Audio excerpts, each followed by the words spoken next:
여러분 안녕하십니까? 사사건건 시작하겠습니다. 김성환 평론가와 함께 주요 뉴스 정리하겠습니다. 어서 오십시오. 네, 안녕하세요. 자, 첫 번째 키워드는 뭡니까? 확보 총력입니다. 확보 총력, 네. 요소수 이야기군요. 네, 매점 매석 단속 첫날부터 성과가 있었네요. 네, 어제부터 정부 합동 단속반이 한 100여 명의 공무원을 투입해서 단속에 들어갔는데요. 벌써 하루 만에 성과가 나타나기 시작했습니다. 한 요소 수입 업체에서 2,000톤 정도의 차량용 요소를 발견했다고 하거든요. 2,000톤이요. 예, 그래서 700톤을 바로 생산업체로 지금 보냈다 이렇게 얘기가 나오고 있는데 2,000톤이면은 요소 수를 기준으로 따질 때는 한 하루에 600톤 정도를 사용하는데 요소 기준으로는 200톤 정도 사용량이거든요. 그러니까 2,000톤이면은 한 열흘치 국내 사용량 정도를 발견했다 이렇게 볼 수 있을 것 같습니다. 이것만으로도 상당히 좀 숨통이 지금 같은 상황에서는 좀 트였다 이렇게 볼 수 있을 것 같습니다. 네. 그 몇 통씩 소방서에 기증하시는 분들도 있는데 네. 매점 매석하는 분들도 있어요. 일단 국내 요소수 품귀 대책 어떤 게 또 나와 있습니까? 일단 지금은 수입선 다변화가 굉장히 필요한 상황이잖아요. 베트남 등지에서 한 10,000톤 정도를 지금 수입하는 방안을 추진 중에 있다고 하는데요. 10,000톤이면은 요소 기준이기 때문에 한 50일치 정도 사용량이 될 수 있습니다. 그러니까 빨리 수입해서 들어오면 지금과 같은 상황은 한 곱이 넘길 수 있다 이렇게 보이고요. 또 중국에 지금 세관에서 묶여 있는 요소가 19,000톤가량이 됩니다. 이것도 역시 굳이 요소 기준으로 따지게 될 경우에 몇 달치 분야, 한 석 달치 정도 분량이 될 수 있거든요. 이게 만약에 풀려서 들어온다고 하면은 지금보다는 상황이 훨씬 더 좋아질 수 있는 상황이고요. 그리고 산업용 요소를 지금 차량용으로 전환해서 사용할 수 있느냐 이제 이 문제인데 지금 아무래도 이 뭐랄까요? 여러 가지 다른 물질들이 좀 섞여 있는 상황이기 때문에 굉장히 순도가 높은 요소를 차량용으로 사용해야 되는데 이게 들어갔을 경우에 차량이 망가질 가능성이 있어서 지금 실험에 들어가 있는 상황입니다. 이 실험 결과도 이번 주 중에는 나올 거라고 합니다. 네, 좀 빠른 속도로 대책들은 마련되고 있습니다. 문재인 대통령 발언 듣고 이어가겠습니다. 요소수 공급 차질 문제가 시급한 현안이 되었습니다. 정부는 외교 역량을 총동원해 해외 물량 확보에 총력을 기울이고 있습니다. 급한 곳은 공공부문 여유분을 우선 활용하고 긴급 수급 조정 조치 등으로 수급 안정화에 만전을 기할 것입니다. 국민들께서는 지나친 불안감을 갖지 마시길 당부드립니다. 네, 정부, 공공부문, 민간 지금 총동원 상태인데 이 와중에 사기 피해 신고도 계속되는군요. 워낙 요소수가 구하는 거 급하니까 뭐 인터넷에다가 뭐 요소수 구한다 이런 거 올려놓기도 하고 요소수 판매한다고 또 올려놓은 글을 보고 가격이 뭐 10배씩 된다 하더라도 당장 차량 운영을 못하니까 나 그냥 사겠다 이렇게 해버리는 경우가 있는데 그걸 또 악덕 상술로 가짜로 올려놓고 난 다음에 나중에 돈만 받고 안 보내는 물건을 안 보내는 이런 이제 사기 수법들이 등장한다는 거예요. 오늘 오전 8시까지 확인한 것만 44건이 확인이 됐다고 하는데요. 경찰청에서는 지금 아무리 상황이 급하다 하더라도 만약에 지금 10만 원에 거래가 된다고 하는데 한 5만 원이면 판매할 수 있습니다. 이런 거는 좀 의심해 보실 필요가 있다. 그리고 좀 거래할 때 안전한 장치를 좀 만들어진 상태에서 거래가 될 수 있도록 각별히 좀 주의를 해달라 이렇게 요청하고 있는 상황입니다. 네. 이 사기 피해자들은 오죽하면 매달릴까 싶기도 합니다. 네, 나쁜 짓은 하지 말아야겠어요.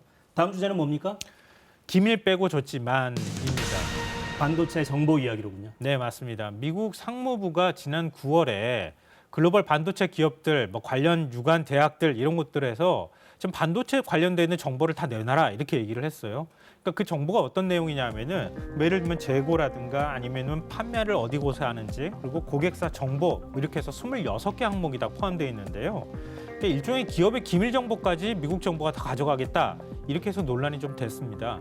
그래서 국내 SK 하이닉스하고 그다음에 삼성전자의 경우에는 글로벌 반도체 1, 2위 기업이잖아요.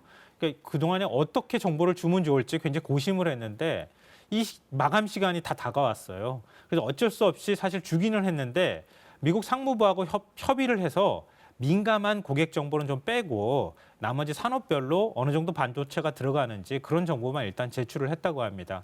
근데 문제는 뭐냐면 이걸로 끝이냐 이게 문제인데요. 더 달라고 요구할 가능성이 있어요. 그럴 경우에는 진짜 안 내주기도 굉장히 애매한 상황이 될 수 있기 때문에 이제 문승욱 산자부 장관이 미국을 간다고 합니다. 가서 미국 상무부 장관을 만나서 왜 지금 우리가 이렇게 정보를 줄 수밖에 없는지 좀 설득도 하고 설명도 할 예정이라고 합니다. 네. 미국이 공급망 이거를 좀 움켜쥐는 그런 모양새인데 중국은 바로 비난했군요. 중국 관영 매체 황구시보라고 있잖아요. 황구시보에서 반도체 위기를 명분으로 기업의 정보를 약탈하려 하고 있다. 뭐 이렇게 거세게 지금 비난하고 있는 상황인데요. 우리가 미중 무역 전쟁을 테크 전쟁이라고도 얘기하잖아요. 그러니까 그동안에 제조업 중심에서 4차 산업혁명으로 넘어가는 과도기에서 제조업 문제에 있어서만큼은 중국에게 밀렸지만 미국이 이제는 테크 전쟁으로 갈 때는 우리가 산업을 주도하겠다. 이런 판단을 하고 있는 거거든요. 그러면서 반도체만이라도 미국이 이제 주도하는 시대를 만들겠다고 하는 그런 생각을 갖고 있기 때문에 지금 반도체 정보를 달라 이렇게 얘기를 하고 미국 내에서 반도체를 생산하겠다고 하는 욕심도 갖고 있는 거거든요. 그러니까 중국 입장에서는 미중 무역 갈등에서 미국이 앞으로 무역을 주도하겠다는 얘기가 되는 거니까 얼마나 불편하겠어요. 당장 뭐 약탈이다 뭐 이런 이제 안 좋은 반응이 나오기 시작했습니다. 특히나 반도체는 예민하죠, 정말. 아, 이 그렇죠. 전자산업에서는 아주 중요한 재료여서. 반도체 없으면 지금 차량도 못 만드는 시대가 돼버렸으니까요. 그렇습니다. 미중 간에 또 한 번 붙을지도 모르겠네요. 자, 마지막 주제는 뭡니까? 예비 후보 등록 시작입니다. 예비 후보 등록 시작. 예, 내년 대선과 함께 재보궐선거가 또 있어요. 각 지역구에서요. 그러니까 오늘부터 시작해서 내년 2월 12일까지 예비 후보 등록이 시작이 되는데요. 지금 대선과 함께 치러질 지역구가 한 4곳 정도로 거의 확정이 돼가고 있습니다. 다 아시다시피 서울 종로, 그리고 서초 갑, 그리고 경기 안성, 충북 청주 상당 이렇게 4군데인데요. 종로는 이낙연 전 대표 대선 출마 때문에 그만둔 지역이고요. 그리고 서초 갑은 국민의힘 윤희숙 의원이 그만둬가지고 생긴 지역구고, 그러니까 여기서는 보궐선거가 치러지게 되고요. 안성과 상당의 경우에는 이규민 정정순 의원이 공직선거법 위반으로 의원직을 상실하면서 재선이 치러지는 곳이고요. 그리고 지금 대장동 의혹으로 곽상도 의원이 의원직 사직서를 제출한 상태잖아요. 아직 본회의는 통과하지 않았지만 만약에 의원직 사퇴가 받아들여질 경우에 본회의를 통과해서 그러면 대구, 중구, 남구의 경우에도 아마 보궐선거가 치러질 가능성이 있습니다. 그러니까 5곳의 지역구에서 국회의원 선거가 치러질 가능성이 있다 이렇게 생각하시면 될 것 같습니다. 그러니까 4곳은 이미 확정, 네. 한 곳이 추가될 수 있고요. 이게 대통령 선거와 함께 러닝메이트 비슷하게 선거가 진행될 가능성도 있겠네요. 그래서 가장 관심이 되는 지역은 아무래도 종로일 수밖에 없잖아요. 종로에 각 당에서 어떤 후보를 내보내느냐에 따라서 대선 구도가 조금 달라지거나 아니면 여론에도 영향을 미칠 수도 있기 때문에 서울 종로에 어떤 후보를 내보내느냐 아마 좀 관심이 좀 집중될 것 같습니다. 네, 이제 예비 후보 등록이 시작됐으니까요. 여야 움직임은 좀 지켜보겠습니다. 잘 들었습니다. 네.